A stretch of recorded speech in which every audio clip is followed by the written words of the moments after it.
Nice. Sa promenade des Anglais, ses palmiers, ses chaises bleues, sa mer bleue, ses millions de galets, ses couleurs vives, sa coulée verte, sa place Masséna, son défi de l'Express, son quoi ? Il s'agit d'un concours regroupant 12 écoles d'enseignement supérieur ayant pour but de réaliser un numéro supplément de l'Express dans leur ville à 10 étudiants par école et ils ont 6 mois pour le réaliser.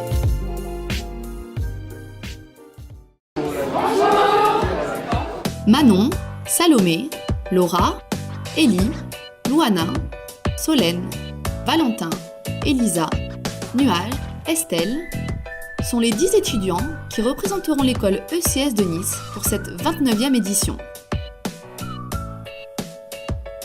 Le défi se divise en 3 grands axes. En direct de la soirée de lancement, ils nous en disent un peu plus.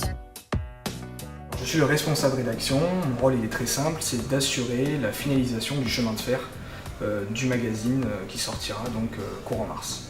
Et être un peu en quelque sorte la liaison avec la marraine journaliste de l'Express.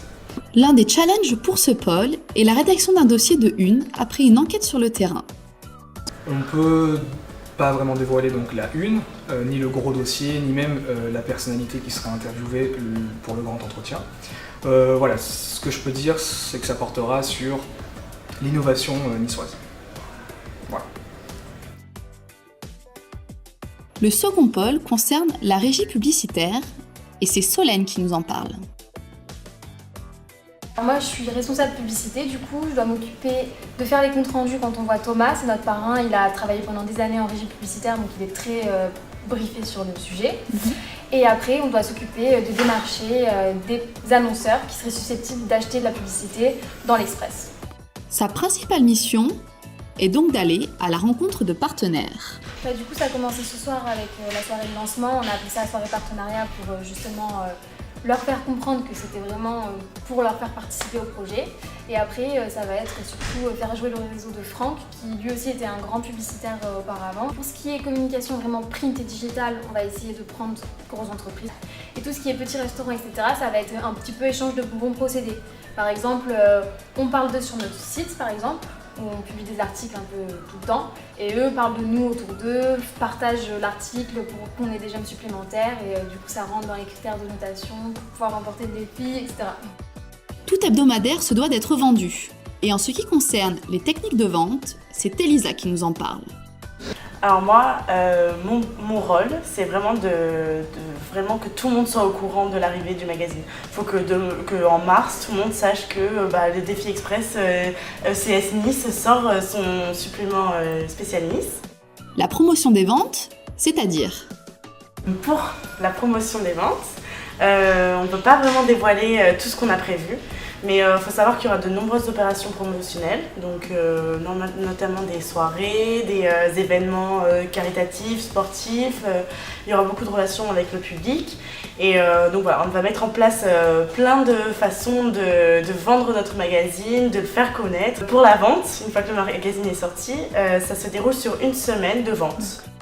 À ces 3 pôles s'ajoutent les pôles photo et community management.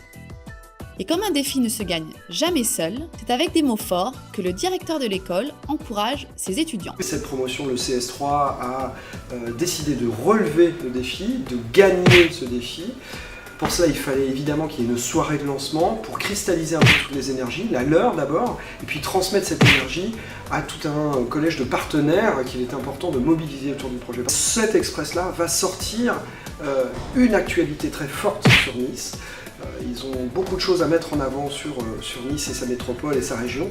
Donc en fait, s'ils veulent réussir, ils ont besoin du concours et du partenariat de tout le monde. Donc ce qui est essentiel pour eux, c'est de réussir à faire comprendre aux annonceurs que c'est pas juste la sortie d'un magazine, qu'il y a bien un projet, toute une fierté autour, tout un rayonnement autour du projet. Il y a bien sûr un nombre de numéros, il y a bien sûr des opportunités d'être vus, et tous les jours il y a des séances de travail digitalisées, chacun chez lui, de 18 à 22 heures sur les réseaux sociaux, et puis voilà, ils ont tous la mission de faire des choses. Donc ils doivent rendre des articles, ils doivent faire état de leur avancement sur la promotion et la publicité, ils doivent poser des questions entre eux, ils doivent, vous voyez, pour l'organisation de cette semaine, ils se sont vus lundi dernier, ils se sont vus ce matin, mais entre les deux, ils ont évidemment beaucoup travaillé. Et pas seulement pour dire on fait des tartes, etc., mais pour savoir qui a été relancé, qui va venir, etc. Et au cas où les étudiants n'auraient pas compris, un débrief s'organise directement après la soirée.